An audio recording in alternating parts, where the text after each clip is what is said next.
วยพักแผนกแรงงานและสวัสดิการสังคมแขวงพงศลีสำลิดกองประชุมใหญ่ครั้งที่10กองประชุมใหญ่ของหน่วยพักแผนกแรงงานและสวัสดิการสังคมแขวงพงศลี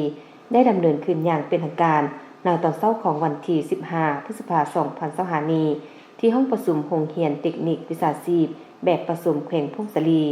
โดยการเป็นประธานของสหายดร.บุญสาลีจิตรพรกรรมการพรรคแขวงเลขาหน่วยพักหัวหน้าแผนกแรงงานและสวัสดิการสังคมแขวงพงศลีโดยการเป็นเกียรติเข้าร่วมเป็นประธานของสหายสันติแก้วยาสารกรรมการประจำพรรคแขวงหัวหน้าคณะจัดตั้งแขวงมีบรรดาคณะรับผิดชอบบุคลากรขั้นแขวงบรรดาคณะหน่วยพักอ้อมข้างพร้อมด้วยสมาชิกพรรคสมบูรณ์และสำหองแผนกหน่วยพักแผนกเข้าร่วม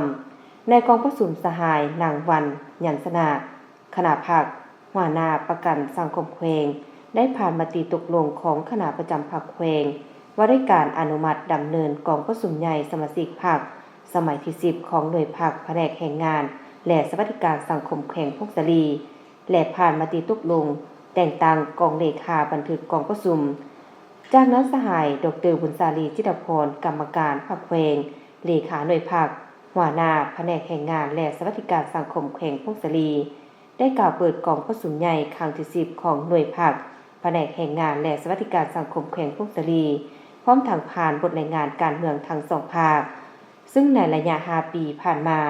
ขณะหน่วยพรรคได้ถือเอาการศึกษาผมการเมืองแนวคิดให้แก่สมาชิกพรรคพนักงานรัฐกรได้เอาใจใส่ในการนำภาษีนำปรับปรุงกองจากการจัดตั้งพรรครัฐและองค์การจัดตั้งมหาชน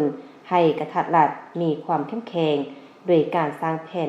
กำหนดพนักงานนำพาคุ้มครองสร้างแผนบำรุงก่อสร้างยกระดับให้แก่พนักงานในแต่ละระยะเพื่อสร้างให้ได้พนักงานสืบทอดเปลี่ยนแทนได้ปรับปรุงกองจากการจัดตั้งโดยโหมคะแนนกัน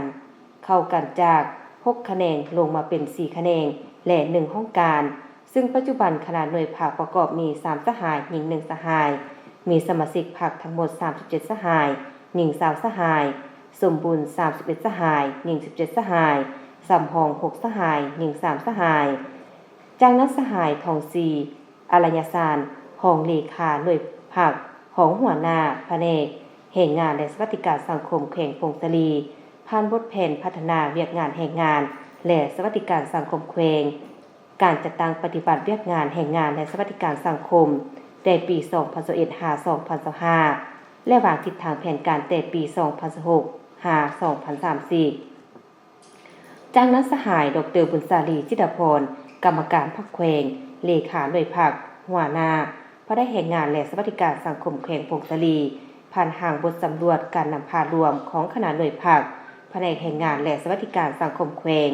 และผู้แทนกองประชุมได้ประกอบคำคิดคำเห็นใส่ห่างบทรายงานการเมืองแผนพัฒนาเศรษฐกิจและบทสำรวจการนำพารวมของคณะพรรคจากนั้นคณะพรรคสุดเก่าลานาทีจากนั้นอนุกรรมการบุคลากรขั้นแขวงผ่านมาตรฐานเงินไขผู้ออกสมัครเลือกตั้ง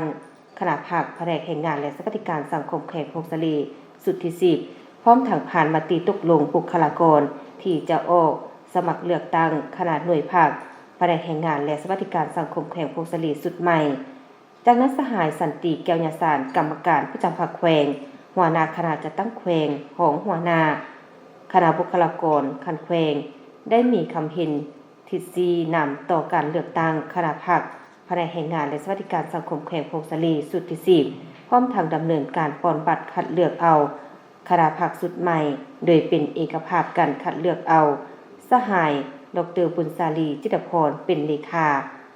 สหายถวนมณีวงศ์เป็นห้องเลขาและสหายนางวันยันสนะเป็นกรรมการหน่วยพรรค